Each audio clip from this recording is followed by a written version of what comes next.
Bonsoir madame, bonsoir monsieur, soyez les bienvenus dans ce nouveau numéro de Plaisir de lire, comme chaque mercredi après-midi sur Zouk TV. Et comme chaque mercredi après-midi, j'ai l'honneur, le plaisir de recevoir un ou une amoureuse de la lecture. Et donc cet après-midi, nous disons bonsoir à... Je m'appelle Madi Erso et je viens vous présenter un livre qui s'intitule L'amant couronné. D'accord, Madi, sois la bienvenue. Merci. Sur le plateau de Zouk TV. Donc, comme d'habitude, nous aurons l'occasion de découvrir des histoires, de nouvelles histoires, parfois imaginaires, mais qui nous permettent aussi de réfléchir sur notre société, notre façon de faire. Et je pense qu'il n'y aura pas d'exception avec Madi cet après-midi. Donc, tu nous as dit que tu... redonne-nous le titre de ton ouvrage. L'amant couronné. L'amant couronné. Écrit par... Alors, ce beau livre a été écrit par ma sœur, Danielle Yerso Bellamou. D'accord. Donc, c'est ta sœur qui l'a écrit. Voilà. D'accord. L'amant couronné. D'accord. C'est un livre récent. Il date de combien Oui, de temps? à peu près 2 ans, 1 an et demi, 2 ans. D'accord. Donc, relativement récent. D'accord. Donc, bien sûr, un titre comme celui-ci, L'amant couronné, ça peut peut-être laisser déborder, faire place à l'imagination du lecteur et de nos téléspectateurs qui plus est. Quel est, brièvement, de quoi s'agit-il? C'est l'histoire d'une femme de 40 ans qui s'appelle Tamara, Tamara Boel, qui a reçu une éducation stricte où la religion était très présente. Bon. Alors, cette Tamara, elle est d'un pays particulier, d'un territoire particulier? Alors, Tamara vit à Paris, dans le beau quartier Montparnasse. Oh, d'accord. Donc, ce n'est pas une histoire antillaise, ce n'est pas une histoire martiniquaise, ça se passe à Paris. D'accord. Ok. Donc tu as dit qu'elle est âgée d'environ 40 ans. Elle a 40 ans. 40 ans. Elle a 40 ans. Donc, on a l'histoire de son enfance, sa adolescence, ou bien ça commence directement avec sa vie d'adulte? Ça commence directement avec sa vie d'adulte. Bon. D'accord. Et alors, est-ce que tu peux nous en dire plus sur cette Tamara? Elle a Bien des sûr. frères, des sœurs, elle est orpheline? Alors, Tamara est fille unique. Elle est orpheline. 5 ans auparavant, elle a perdu ses parents. Voilà, donc elle se retrouve à 40 ans seule. Donc elle se retrouve seule et elle doit maintenant trouver des réponses. Elle espère trouver des réponses tout au long de son parcours. Exactement, un sens à sa vie. D'accord. Et donc elle a la particularité de voyager ou bien de rester dans le même décor, le même univers? Tamara reste dans le même décor, elle reste à Paris, mais elle est déjà venue en Martinique. Elle connaît la Martinique, Tamara, et elle aime beaucoup la Martinique. Elle aime beaucoup la Martinique. Ah ben ça c'est bien. Mais l'histoire, comme je l'ai dit, se passe à Paris. Oui, bien sûr. D'accord. Et est-ce que justement ce côté antillaise, ça, on voit cette tonalité, cette touche antillaise dans... Non. C'est juste qu'elle est passée en Martinique. Voilà, c'est juste qu'elle est venue en vacances en Martinique et elle venait régulièrement avec ses parents. Une histoire, en fait, un personnage qui peut ressembler à plusieurs de nos compatriotes, d'ailleurs. Oui, de nos compatriotes. C'est une femme qui peut être martiniquaise, antillaise, c'est une femme du monde, Tamara. Et comme beaucoup de nos compatriotes qui vivent là-bas, qui a eu l'occasion de venir assez régulièrement, même si elle fait sa vie du côté de Paris. Exactement. D'accord. Donc, est-ce que la vie est un long fleuve tranquille avec Tamara? Au début. La première partie de sa vie, enfin juste avant ses 40 ans, on peut dire qu'elle avait une vie plutôt tranquille. Et sa vie va basculer à 40 ans. Oh, serait-ce la crise de la quarantaine? C'est un peu plus compliqué. D'accord. D'accord. Alors, est-ce que tu peux nous dire un tout petit peu plus quel est l'élément perturbateur, déclencheur? Oui, déjà la mort de ses parents Et aussi, Tamara est fascinée par une toile, une peinture qui s'intitule L'amant couronné, justement. Et ce qui va faire vraiment basculer Tamara, c'est sa rencontre avec un SDF qui s'appelle Bogdan. D'accord. Donc là, alors, c'est toujours intéressant puisque quand on a un ouvrage, on se questionne, avant peut-être même de l'ouvrir, on va dans plusieurs sens. Donc, L'amant couronné, c'est le titre d'une peinture. Exactement. D'accord. Alors, L'amant couronné, c'est une peinture d'un peintre français qui s'appelle Fragonard. Et il peint du style rococo et du genre plutôt libertin. D'accord. Et Tamara possède une copie de L'amant couronné chez elle, qu'elle a reçue en héritage après la mort de ses parents. Ah, d'accord. Donc, à la base, ce n'était pas, comment dire ça, une férue, une fan d'art. Pas du tout. Elle ne connaît pas justement Fragonard. D'accord. Elle ne connaît pas non plus son style ni son genre. D'accord. Elle est juste fascinée par cette peinture. D'accord. D'accord. Donc, c'est une copie qu'elle a, pas l'original. Une copie, pas l'original. D'accord. Donc, L'amant couronné, donc c'est une œuvre réelle. Ah oui. Ah oui. C'est une vraie peinture qui existe. D'accord. Et donc, alors tu nous as expliqué au début, donc le personnage a perdu ses parents, hérite d'un tableau qui est le fameux L'amant couronné. Et donc, est-ce qu'elle se rend compte au début tout de suite de la valeur ou de ce que pourrait représenter ce tableau? Ou Non. pour elle, elle voit comme peut-être, je sais pas, comme, on va dire comme moi, qui ne suis pas un amateur de peinture, je verrai une peinture, je dirai, une peinture, une autre peinture, et puis bon, c'est quelqu'un, un spécialiste ou bien quelqu'un plus... une personne plus amatrice me dirait, mais ça, c'est pas n'importe quelle peinture, ça, c'est telle chose. Elle fait, d'accord. Non, ça n'a pas vraiment de valeur pour Tamara. Elle s'identifie juste au personnage.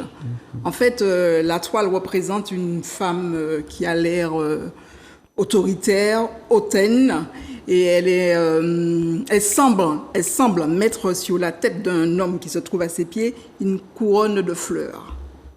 D'accord. Et Tamara, justement, je vais vous lire un petit passage du livre où on voit bien comment Tamara s'identifie à cette toile. D'accord. Donc, une identification avec la toile. Voilà. Ça, c'est intéressant. Donc, tu dirais le personnage principal, c'est... On dit, faut dire, c'est Tamara ou L'amant couronné qui est le personnage principal? C'est Tamara. C'est Tamara. C'est Tamara. D'accord. En fait, l'amant couronné vit à travers Tamara. Voilà. D'accord. À travers son regard, sa perception. D'accord. Ok.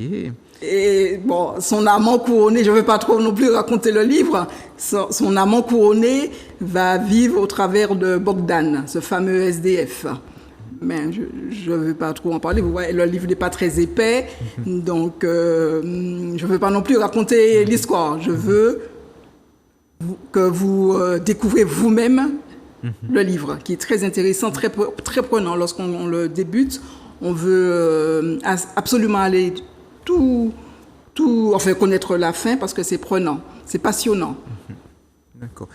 Et à quel type de public s'adresse cet ouvrage, L'amant couronné? Tout public, peut-être pas les enfants, il n'y a rien non plus d'indécent, mais adolescents, adultes, hommes, femmes. D'accord. Donc, on n'a pas besoin d'être forcément un littéraire pur et dur pour aborder. C'est pas une œuvre philosophique. Non.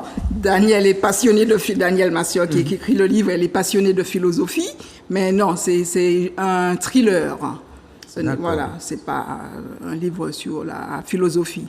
C'est une histoire, c'est un thriller psychologique avec une enquête policière. D'accord. Parfois, certains auteurs, ils ont une intrigue avec leur ouvrage. Et parfois, l'intrigue, bien que le récit soit imaginaire, c'est aussi une réflexion ou une sorte de miroir sur une société donnée ou bien une époque donnée. Est-ce qu'on peut dire la même chose avec la Mancouroni? Exactement. Après la lecture, on peut se poser des questions sur la religion, la présence de la religion dans la vie des gens, des enfants, et aussi l'influence d'une éducation stricte sur la construction de la personnalité. D'accord. Donc oui, effectivement, tu avais dit en préambule qu'elle avait reçu une éducation de ses parents plus ou moins rigide. Voilà. Et on peut imaginer que avec la disparition de ses parents, elle va se poser la question, bien, tiens, qu'est-ce qu'elle garde, qu'est-ce qu'elle remet en question, exactement. Et comment elle va évoluer. Voilà. Et comment elle va s'en sortir sans ses parents aussi. Donc Tamara va basculer. Tamara, elle perd pied à un certain moment. Elle perd pied par rapport au deuil qu'elle doit faire de ses parents. Et à la présence, c'est surtout. Donc, je vais vous raconter un peu l'histoire. En fait, Tamara elle croise régulièrement Bogdan. Bogdan, c'est un SDF polonais qu'elle croise régulièrement quand elle sort de chez elle, quand elle va travailler. Et ça fait à peu près 10 mois qu'elle le croise régulièrement. Et un jour, elle va le trouver près de chez elle, blessé. Et Tamara va l'emmener chez elle pour le soigner. Et à partir de ce moment, la vie de Tamara va basculer. La présence de Bogdan, plus sa fascination pour le tableau, vont s'entremêler et ça va faire basculer Tamara. Elle va perdre pied. D'accord. Donc Bogdan, d'accord. Donc c'est quelqu'un qu'elle ne connaissait pas du tout. Non, du tout. C'est quelqu'un qu'elle côtoyait. Voilà. Mais elle éprouvait quand même une certaine sympathie pour ce Bogdan, puisque par rapport à son éducation et sa religion, Tamara, elle est généreuse, elle fait preuve de charité. Donc de temps en temps, elle lui disait bonjour. Et elle lui donnait quelques pièces, parfois même des billets. Et Bogdan l'appelait patronne. Ah. Merci patronne, bonne journée patronne. Et voilà. Et donc je disais que Tamara ressentait de la sympathie pour ce personnage, puisque Bogdan ne pose pas sur elle un regard interrogatif ni inquisiteur. Donc voilà, il se sentait à l'aise avec ce personnage. Et donc, c'est bien évidemment lorsqu'elle va le retrouver blessé près de chez elle qu'elle va vouloir le soigner. Ok. Est-ce que tu as des extraits que tu pourrais partager avec nous? Oui, je vais vous montrer la fascination de Tamara pour cette peinture, la Mancouroni. D'accord, oui, avec plaisir.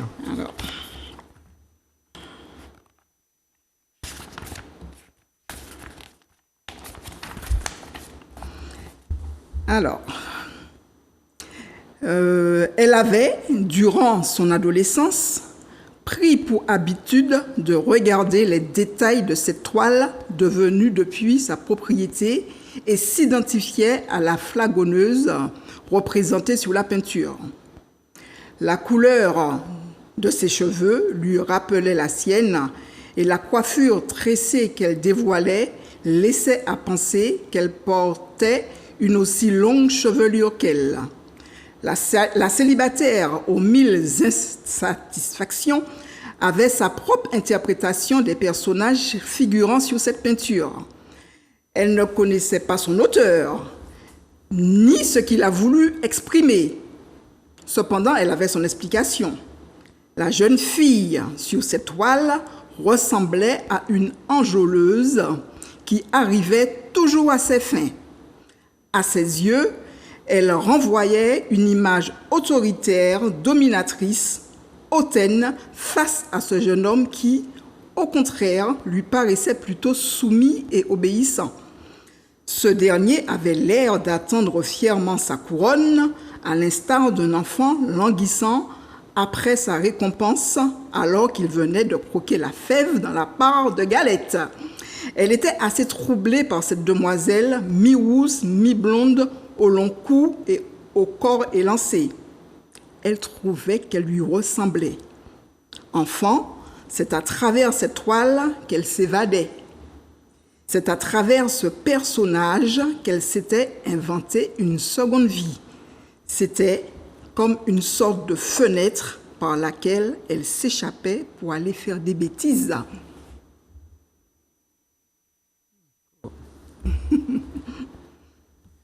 Voilà. Donc, la rencontre avec cette peinture, ce tableau, donc va créer un deuxième personnage, si on peut, une autre Tamara, ou révéler. Voilà, révéler une autre Tamara. Voilà. En fait, cette histoire décrit la fragilité de l'humain et sa capacité à sombrer dans la folie. Voilà, donc Daniel, je veux bien vous parler de Daniel, ma sœur. Oui, bien sûr. Alors Daniel vit en métropole depuis l'âge de 18 ans à peu près. Elle vient régulièrement en Martinique donc voir la famille et se ressourcer. Elle a beaucoup voyagé. Et durant ces voyages, elle a la chance de rencontrer des personnes de cultures différentes, de religions différentes et de modes de vie différents d'une autre. Et Daniel est également passionné de psychologie, de philosophie, de Kant à Épicure, Spinoza. Ce sont pas des petites affaires. Voilà. Et donc, L'Amant couronné, le premier roman de Daniel, est empreint de l'amour que Daniel porte à l'humain et à la philosophie. D'accord. Voilà. Et pour écrire ce beau roman, Daniel s'est inspiré de deux émotions fortes. La première, donc, ce n'est pas une autobiographie. Hein. donc, je disais qu'elle s'était inspirée de deux émotions fortes. La première, c'est sa rencontre au niveau du jardin du Luxembourg à Paris. Elle était justement amenée à rencontrer régulièrement un SDF qu'il appelait patronne. Et ça, c'est la première émotion. Et comme je vous ai dit, elle voyage énormément. Donc, elle est allée aux États-Unis et elle a visité, elle est allée à New York et elle a visité le musée Frick Collection. Et c'est là que Daniel a ressenti une forte émotion face à l'œuvre de Fragonard, L'Amant couronné, d'où le titre du livre. D'accord. Donc, l'œuvre est exposée à New York. Oui, la vraie. Ah oui, Tamara n'a qu'une copie. Oui, bien sûr. Mais la vraie toile, la vraie peinture du peintre Fragonard est exposée à New York, au musée Frick Collection. D'accord. Donc, on va dire, sans être une œuvre autobiographique, c'est ce que tu as précisé, voilà. Donc, sans être une œuvre autobiographique, on a des éléments de puzzle. Exactement. De la vie de l'auteur. Exact, tout à fait. Mais ce n'est pas une œuvre autobiographique. Non. Voilà. Et j'ai quand même envie de vous dire que nous ne sommes pas issus d'une famille d'intellectuels ou d'écrivains. Hein. Par contre, lorsque nous étions enfants, nous n'avions pas de télévision à la maison. Et mon père, lorsqu'il était présent, il nous racontait des histoires. Ça nous interpellait parce que mon père savait à peine lire et écrire. Et quand on lui demandait d'où venait sa culture littéraire, n'est-ce pas? Il nous disait qu'un jour, parce que nous sommes originaires du Vauclin, hein, je ne sais pas si je l'ai précisé, donc une fois en passant près de l'école de la montagne du Vauclin, il a trouvé un livre qui était déjà dans un piteux état. Donc, mon père est décédé, je le précise. Donc, il s'est installé il a dévoré le livre. Et c'est avec plaisir qu'il nous racontait les histoires de Pinocchio, pour quelqu'un qui sait à peine lire et écrire. Et il racontait très bien l'histoire de Pinocchio, du petit Pousset, la chèvre de Monsieur Seguin. Et je pense que c'est de là que nous vient notre passion pour l'écriture et les livres. J'ai aussi un frère qui écrit, mais bon, c'est une autre histoire, je viendrai vous voir. Pour mon frère qui écrit, lui, mais c'est dans un autre domaine. Il n'y a pas de problème. Il écrit surtout des chansons très engagées. D'accord. Et là, voilà, c'est comme ça que la passion pour les livres est née. Et c'est voilà. Et donc Daniel est passionné de lecture, un peu plus que moi. Ah. Chacun son rythme. Ça, voilà. Mais c'est une belle histoire, puisque tu expliquais, donc vous êtes parti d'un père qui ne savait pas beaucoup lire ni écrire, et par la passion qu'il mettait dans les histoires, ben tiens, ça vous a inspiré. À écrire des histoires de différents registres. Voilà, c'est ça. D'accord. D'accord. Et donc, c'est L'Amant couronné, c'est le premier livre de ta sœur? Oui, c'est son premier roman. D'accord. Il y a un deuxième roman. Il y aura une suite, une suite et un film. Oh, une suite et un film. D'accord. Ce sont des projets. D'accord. Mais elle a commencé un deuxième roman qui n'a absolument rien à voir avec L'Amant couronné. D'accord. Voilà. Et par rapport à Tamara, ce que j'aimerais dire aussi, ma sœur et moi, nous ne sommes pas psychologues. On sait que la santé mentale, est complexe. Et les individus ne réagissent pas de la même manière face aux facteurs de risque. Oui. Voilà. Donc, je me suis identifiée à Tamara. Je me suis posé la question, est-ce que c'était l'histoire de ma sœur? Est-ce que c'était mon histoire? Est-ce qu'on aurait réagi, basculé comme Tamara? Voilà. Et donc, je disais, nous ne sommes pas psychologues, mais quand même, Tamara, elle n'est pas née schizophrène, ni bipolaire. Elle a quand même reçu, même si l'éducation était stricte, elle a quand même vécu dans un environnement équilibré. Mais Tamara va basculer. Et ça a interpellé. Je me suis dit, elle ne boit pas d'alcool, elle n'a pas vécu de traumatisme durant son enfance, n'a pas... Voilà, elle ne boit pas, elle ne se drogue pas, mais vous allez voir, Tamara, elle va basculer totalement en présence de Bogdan. Voilà, donc ça...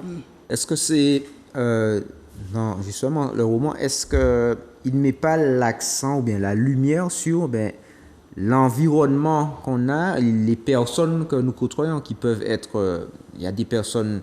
Il y a un terme qui revient, utilisé par certaines personnes comme toxique, et comme des personnes, on va dire peut-être élévatrices. Est-ce que c'est pas...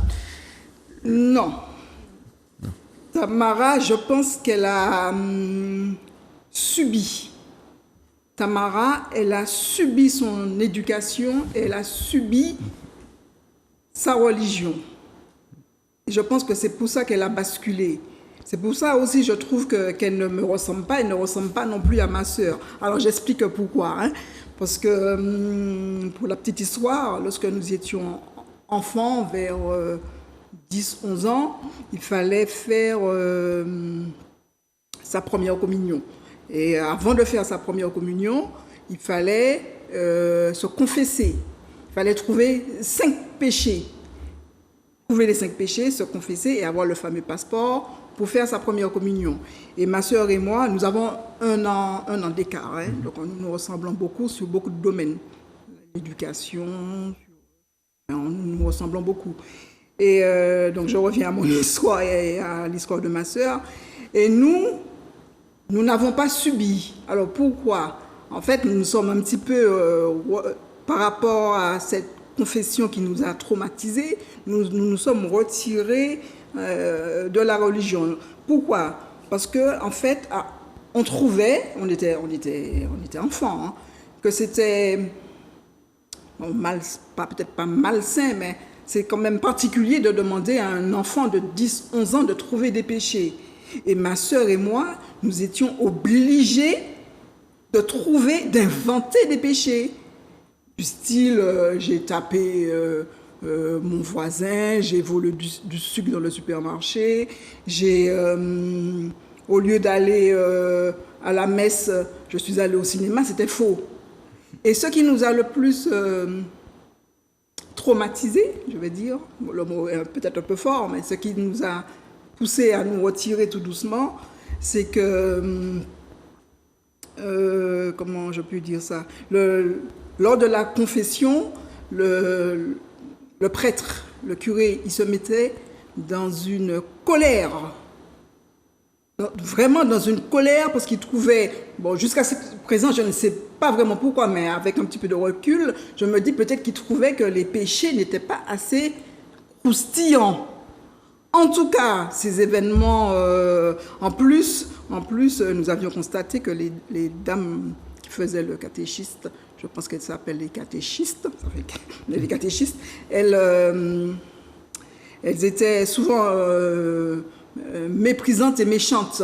Et elles essayaient de nous donner, enfin, c'est le but quand même de l'éducation religieuse, une ligne de conduite, alors qu'elles-mêmes, elle et même le curé ne menaient pas une vie, c'est le cas de le dire, très catholique. Donc c'est pour ça que ma sœur et moi, nous avons su dire non assez jeunes. Hein. Je dis vers 10 ans, 11 ans, on s'est dit non, on se retire. Et Tamara, elle ne s'est pas retirée. Et le curé, quelque temps après, je suis partie en métropole et j'ai su d'ailleurs qu'il avait été condamné pour des choses encore plus graves. Donc à 10-11 ans déjà, on avait déjà le recul et cette intuition. On sentait que c'était quelqu'un qui n'était pas très, je me répète, très catholique. Voilà. Donc, je pense qu'il faut, ça c'est concernant l'éducation religieuse, mais je pense que concernant l'éducation générale, religieuse, enseignement et même les parents, on ne peut pas demander à des enfants, en fait, éduquer, c'est montrer l'exemple. Voilà.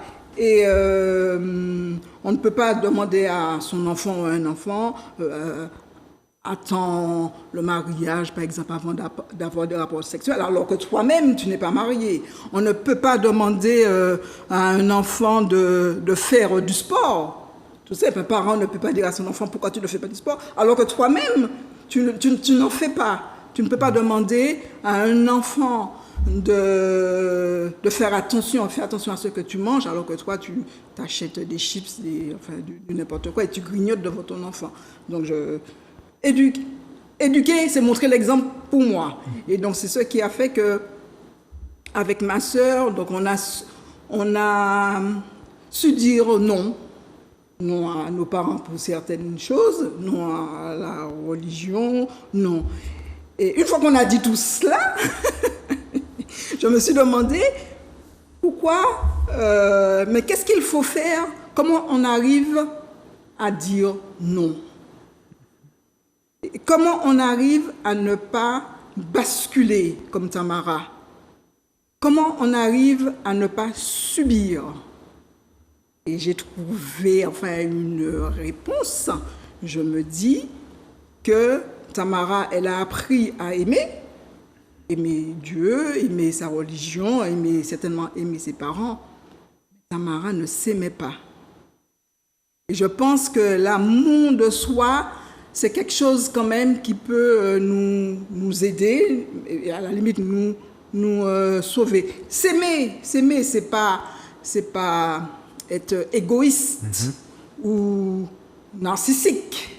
S'aimer, c'est connaître sa propre valeur, être en paix avec soi-même, avoir confiance en soi, l'estime de soi, pour après mieux aimer les autres. En tout cas, aimer les autres de la meilleure manière qui soit, c'est-à-dire avec bienveillance, sans faux semblant et sans hypocrisie. Et je crois que Tamara, elle a appris beaucoup de choses.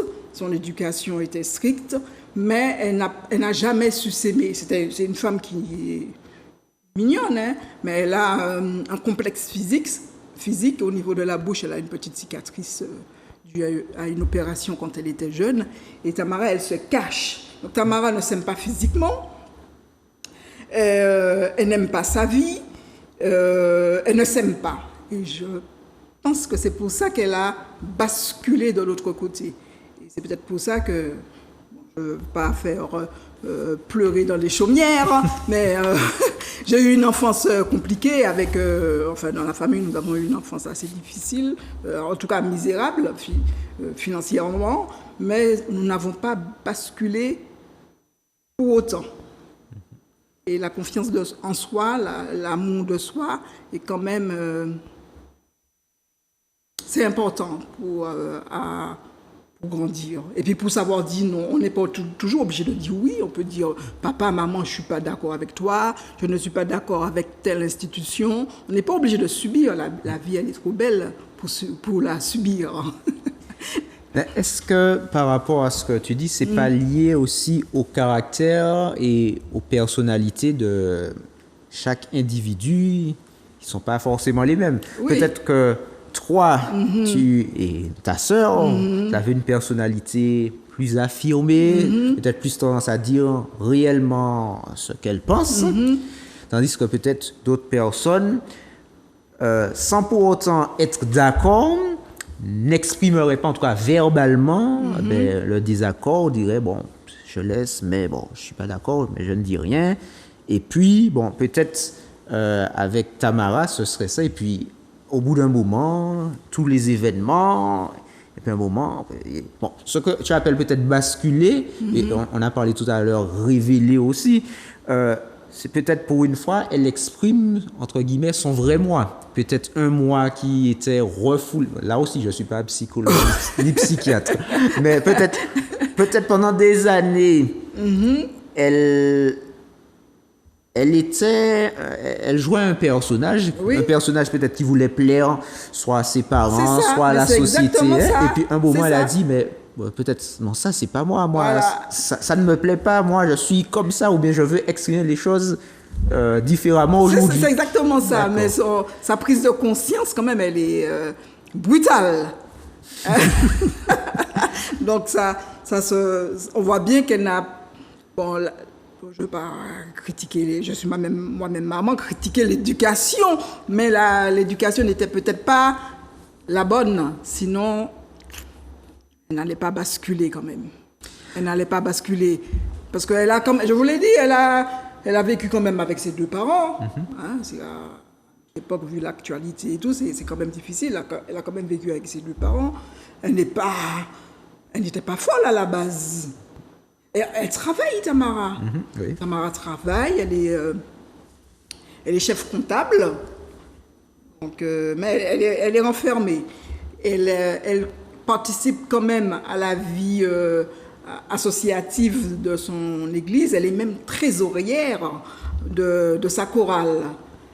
Donc elle avait quand même, pas tout, mais elle avait quand même une vie normale, en tout cas en apparence. Mais au fond, d'elle-même, elle montrait peut-être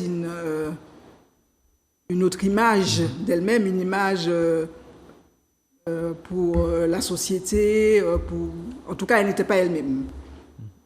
Et c'est pour ça qu'elle a basculé. Je ne vais pas vous dire comment elle a basculé avec ce Bogdan, mais il faut lire le livre pour le savoir. Mais voilà. Elle va perdre pied, Tamara.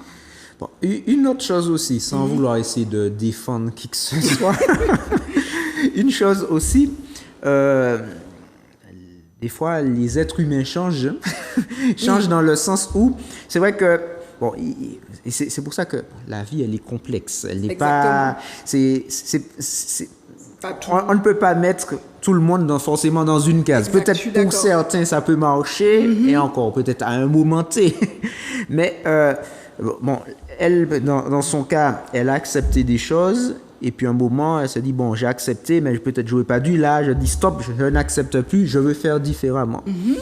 Et il y a aussi des personnes qui, ben, je ne sais pas moi, peut-être de 10 à 20 ans, ou bien, oui, de 10 à 20 ans, elles ont un certain fonctionnement, ça leur convient. Et puis, à 20 ans ou 21 ans, je ne sais pas, eh ben, on change puisqu'on évolue. Oui, On a d'autres responsabilités dans la société, on a un parcours différent.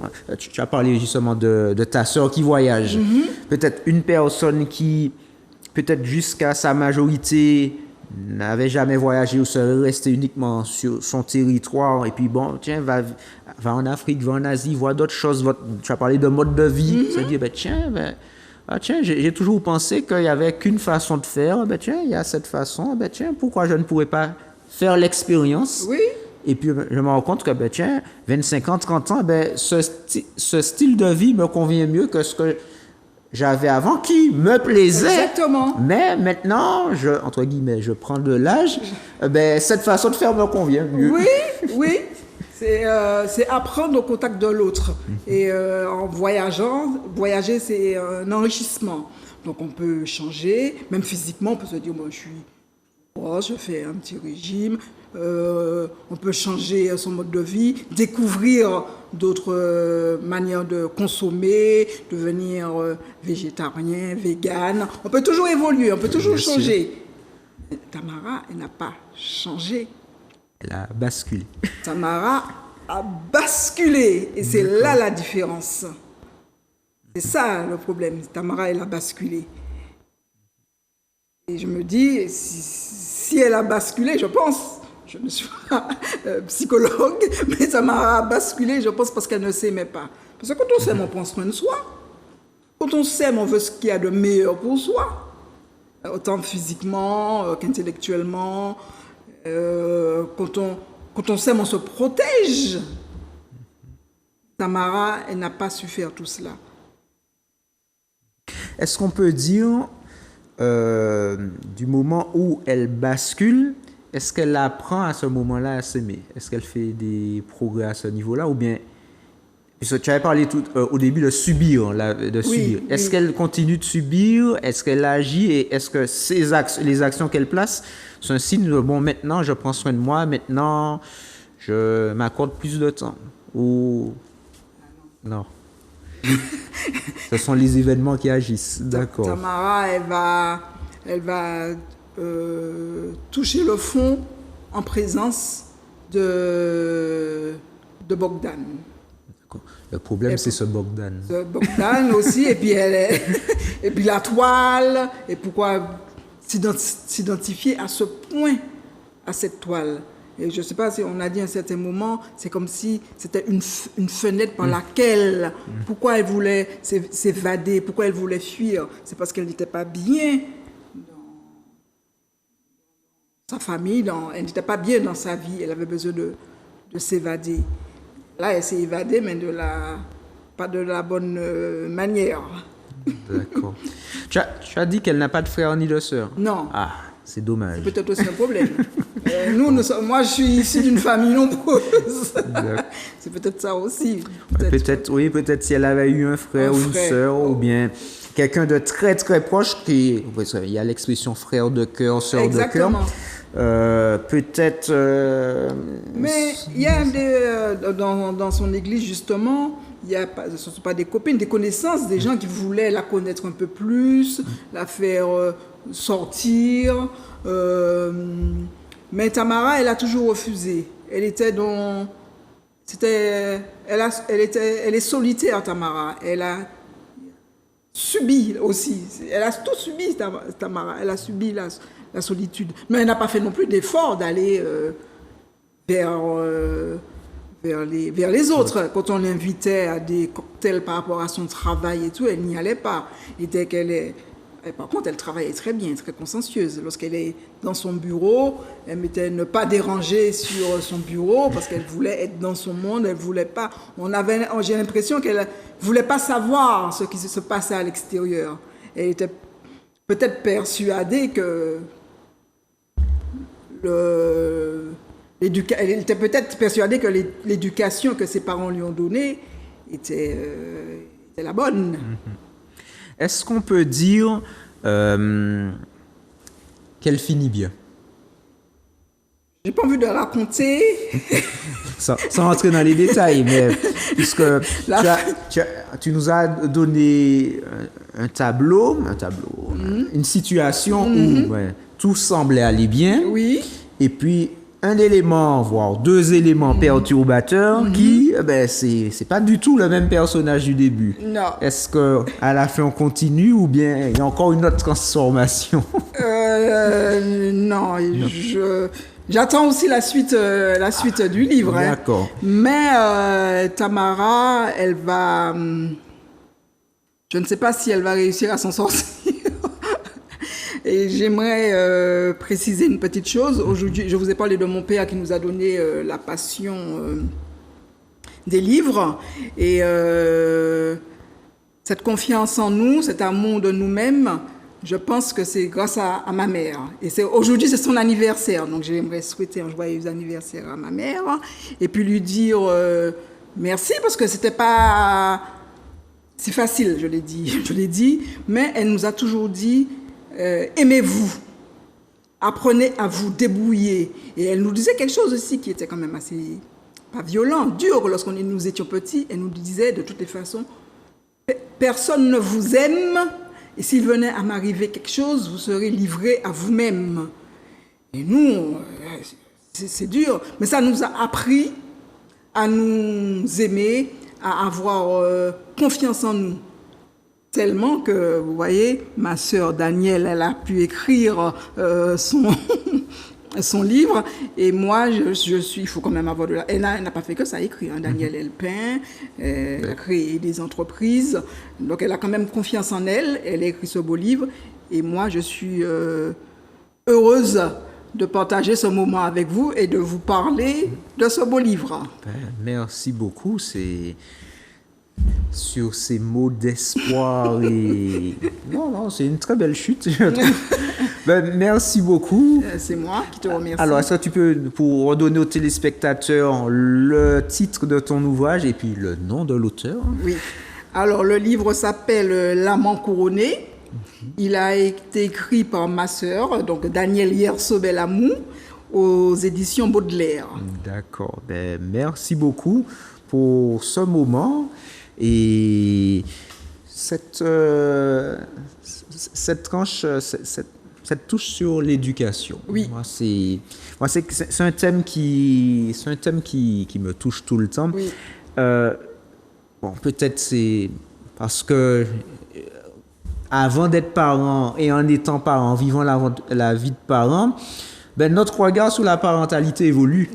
Exactement. Il évolue puisqu'il y a aussi peut-être certaines choses qu'on comprend en étant parent, qu'on ne comprenait pas, que nos parents essayaient tant bien que mal de nous enseigner, mais on n'avait pas encore l'expérience. Oui. Donc on se dit, ah là maintenant. Et je vois ça en étant parent. Et ce qui est intéressant, c'est quand il y a plusieurs enfants, on discutait de ça avec d'autres parents. La formule qui a marché peut-être avec le premier ne va pas forcément marcher avec le deuxième ou le troisième. Donc, c'est toujours une évolution. C'est une évolution, c'est complexe.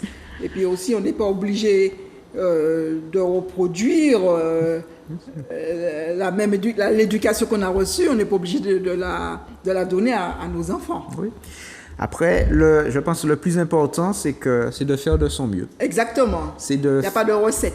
Voilà. C'est de faire de son mieux. Et bon, personnellement, je suis reconnaissant à mes parents qui ont fait de leur mieux. Ils sont pas parfaits. Donc, il y a des choses, ils ont très bien réussi. D'autres choses, moins bien. Mais je n'ai pas de rancune. Rancœur ni rancune. Je suis très reconnaissant. Exactement. Et j'espère que demain, mes enfants ressentiront les efforts qui ont été faits pour les aider au mieux. Je pense exactement la même chose que toi, Ludovic. D'accord. En tout cas, merci beaucoup pour ce moment. C'est moi qui te remercie. Merci de m'avoir reçu. Merci de m'avoir écouté. Avec plaisir. Et merci, chers téléspectateurs, d'avoir passé ces quelques minutes avec nous. Donc, si, comme m'a dit, vous voulez venir présenter un ouvrage qui vous a marqué, eh bien, vous pouvez le faire en composant le numéro qui s'affiche, à savoir le 06 96 19 41 13. Et nous nous ferons un plaisir de vous recevoir sur le plateau de Zouk TV dans Plaisir de lire. Je vous souhaite une bonne fin d'après-midi et je vous dis à très bientôt.